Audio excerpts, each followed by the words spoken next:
All right, this is part 4 of our story. And right now, we're just going to let the kids speak on how they feel about everything that's going on. Because if you don't take time out to ask your kids how they feel, or even not take into consideration that they have feelings, it's wrong. Because kids, they can help you through something better than you can help yourself through it. Because they see things differently than adults do. They see things so much better, so much clearer, and they think differently. So we're gonna start with Deshaya. Tell me how you feel about everything, just everything. I don't feel bad or sad about anything that's happening. I honestly feel happy because I know God is getting ready to give us our new house and it's pushing us toward bigger and better things. So I don't really care about nothing that's going on right now. Yeah. It does not faze me as much, like, in a bad way. Yeah, I understand. That's your faith, baby. That's your faith. And it took her a while to get there, so just hearing her say that means everything. TC, baby, tell me how you feel about everything. Well, I don't feel nothing because I know what God's about to do to us is bless us. Cause the devil is not gonna win. Cause I know God's gonna win, and we gonna just be in our new house, having fun, having a great new life and everything. So I'm not worried. That's good. Another form of faith coming out the mouth of babes. And Marie, handsome, how do you feel about everything that's going on, baby? I don't really care about what we're going through. I want us to have we're gonna have our house. We're gonna have everything we need. So I don't care about none of that other stuff. So I don't care. Okay. You don't care about what you see. You just worried about what comes next, right? That's good. That's good. Another thing is, while we go through all of this, y'all, we still grieving. 2 deaths at one time is heavy. In that same household that you, same person place you place. see every single day be removed from your life, double back to back. That's heavy. And then for this to be the first deaths that the kids have experienced that was very close to home, and to have 2 back to back. These kids have been so strong. They have been our backbone, but they had a moment where they need just emotional support. Yeah. And we as moms, because they have 2 moms, try to be so strong and try to be super women. And it hurts us to see our kids hurt and not be able to take it away, because we can't even take ours away.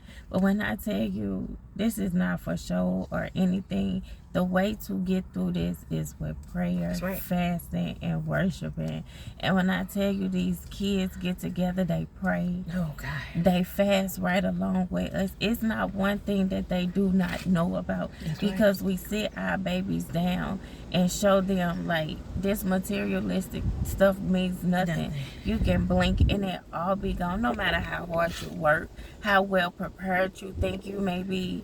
When God's will have to be done, your will means nothing.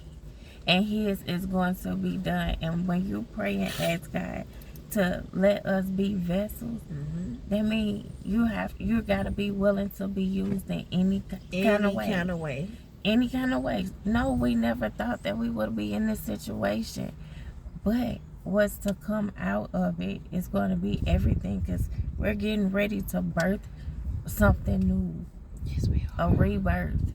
So just stay tuned. We're going to continue to update y'all and let y'all know what is what. And faith without works is dead, baby. So we can't just think that God gonna send people to do stuff for us, or believe that He can do this and that if we're not working towards that, working towards our goals, working towards our prayer life, and building that intimate relationship with Him. Because if you want God to just do and think you don't have to do nothing, then you crazy.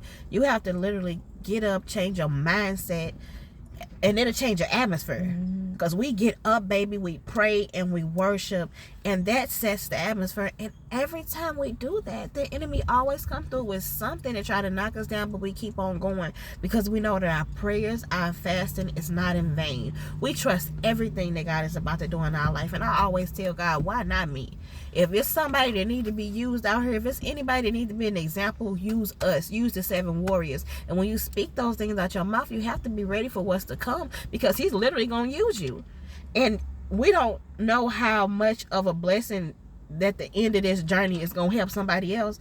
Like, nothing that you go through is for you, it's for somebody else. And I cannot wait to hear the testimonies of people that say to us, I was going through that. I'm not strong enough to tell my story, but I was going through that, and you helped me navigate throughout my journey, and now I have faith enough to even believe that God can do it or will do it. And when y'all see what God is getting ready to do for us, because I'm going to keep on saying it, when you see what God is about to do for the 7 warriors next, you going to know that he is real.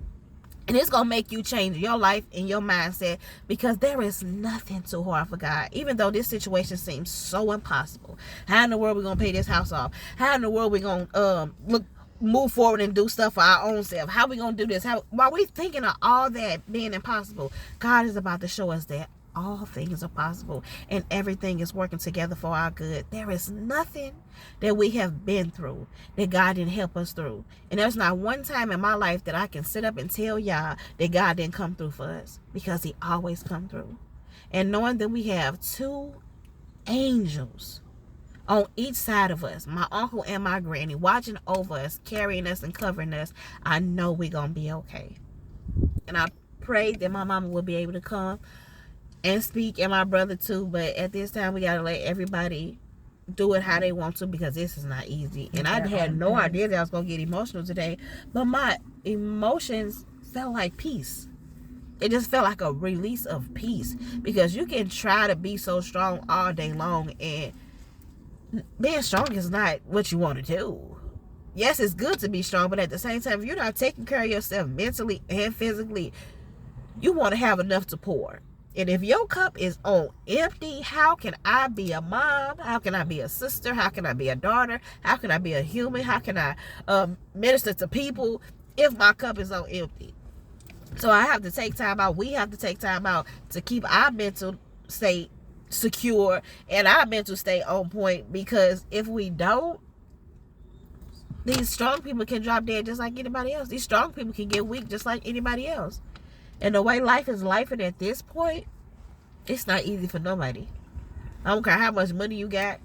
I don't care how successful you are at your job. I don't care what type of degrees you got. I don't care what you got going good in your life. It's not that good right now, because everybody is going through something.